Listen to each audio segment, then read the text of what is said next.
नमस्कार, मैं हूं ब्रजेंद्र मिश्रा। आप देख रहे हैं न्यूज ट्रैप ऑनलाइन। आज हम जेडीए के एक और घोटाले का बहुत बड़ा पर्दाफाश कर रहे हैं। बहुत बड़ा मामला है और इसके जो मास्टरमाइंड हैं वो है अमित धुर्वे।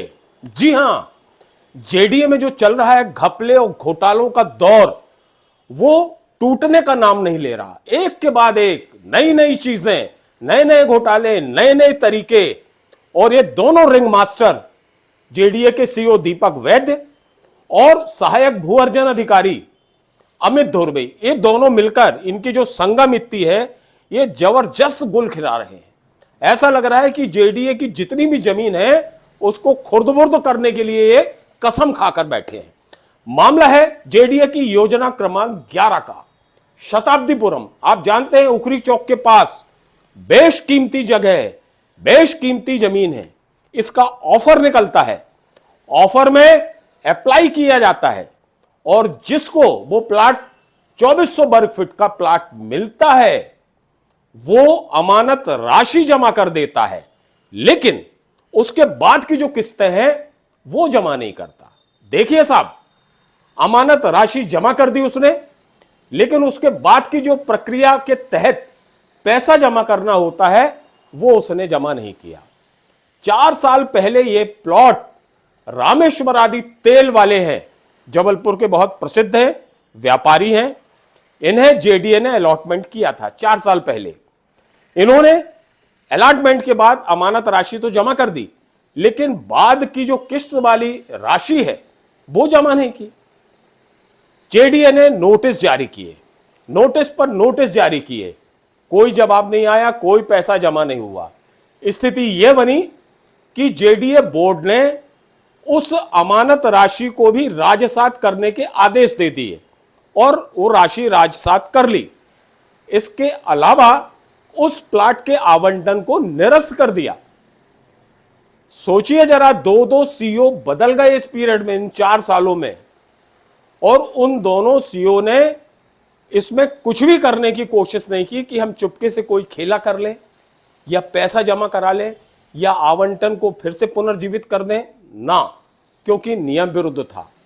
2 सीईओ चेंज हो गए, उन्होंने इस फाइल पर हाथ भी नहीं रखा, क्योंकि जेडीए बोर्ड इसको रिजेक्ट कर चुका था, आवंटन को, और जो अमानत राशि है उसको सीज कर चुका था, राजसात कर चुका था।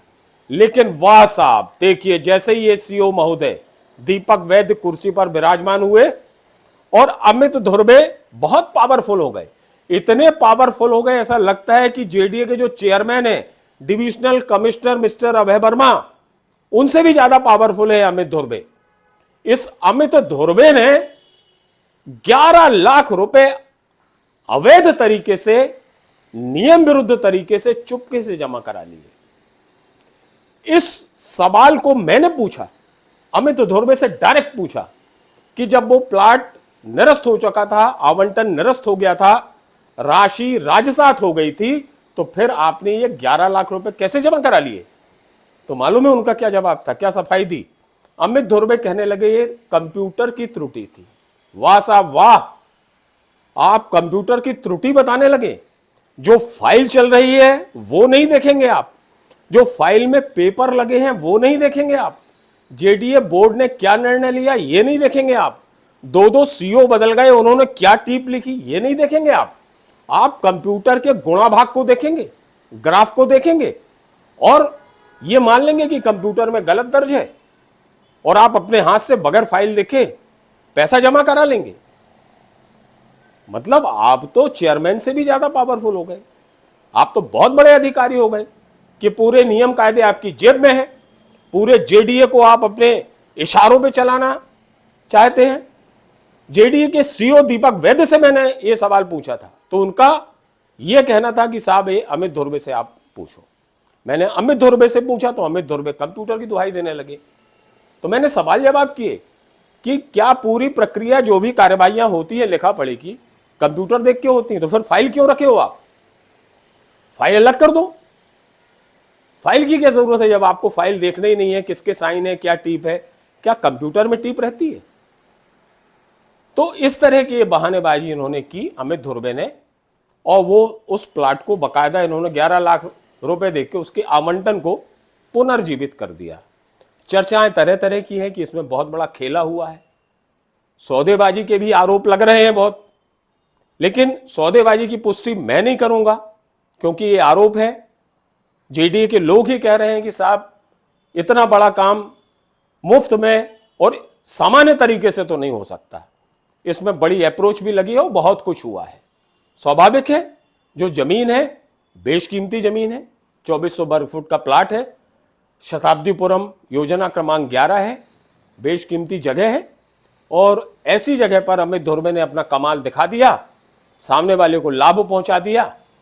कायदे से इस मामले के उजागर होते ही अमित धुर्वे को तत्काल सस्पेंड किया जाना चाहिए था, और कम से कम सीईओ जो दीपक वैद्य है, इनका तो ये फर्ज था कि ये नोटिस जारी करते और उसको सस्पेंड करते, उससे जवाब मांगा जाता कि जब जो प्लाट निरस्त हो चुका है, राशि राजसात हो चुकी है, तो आपने किस हैसियत से, किस अधिकार से, किस नियम कानून के तहत पैसा जमा करवाकर फिर से उस प्लॉट को पुनर्जीवित कर दिया, आवंटन को पुनर्जीवित कर दिया। आप जेडीए बोर्ड से भी बड़े हो गए, आप चेयरमैन से बड़े हो गए, आप सारे यहाँ के प्रशासनिक अधिकारियों से बड़े हो गए, लेकिन नहीं साहब, कुछ नहीं किया इस जेडीए के सीईओ ने, क्योंकि उनके राइट हैंड है अमित धुर्वे। कैसे करेंगे? दोनों को मिलकर शहर में गोलियों खिलाना है, और गोल खिला रहे हैं। आप तो जानते हैं ईओडब्ल्यू राज्य आर्थिक अपराध ब्यूरो ने एफआईआर दर्ज की है सीओ के खिलाफ। वो सीओ गायब है एफआईआर दर्ज होने के बाद। 4-5 घंटे अमित धुर्वे से पूछताछ की ईओडब्ल्यू के एसपी ने, उनको बिठाल के तमाम सवाल जवाब किए, किसी भी सवाल का उनके पास कोई जवाब नहीं था। अब ये एक और मामला है जिसकी बहुत बड़े पैमाने पर जांच निश्चित तौर पर होगी, और इसके सारे प्रमाणित तथ्य हैं, प्रमाणित दस्तावेज हैं, जिसमें अमित धुर्वे का बच पाना बहुत मुश्किल नजर आता है, और कहीं ना कहीं कार्रवाई की गाज जेडीए के सीईओ दीपक वैद्य पर भी गिर सकती है। हम इसका भी खुलासा आगे जरूर करेंगे।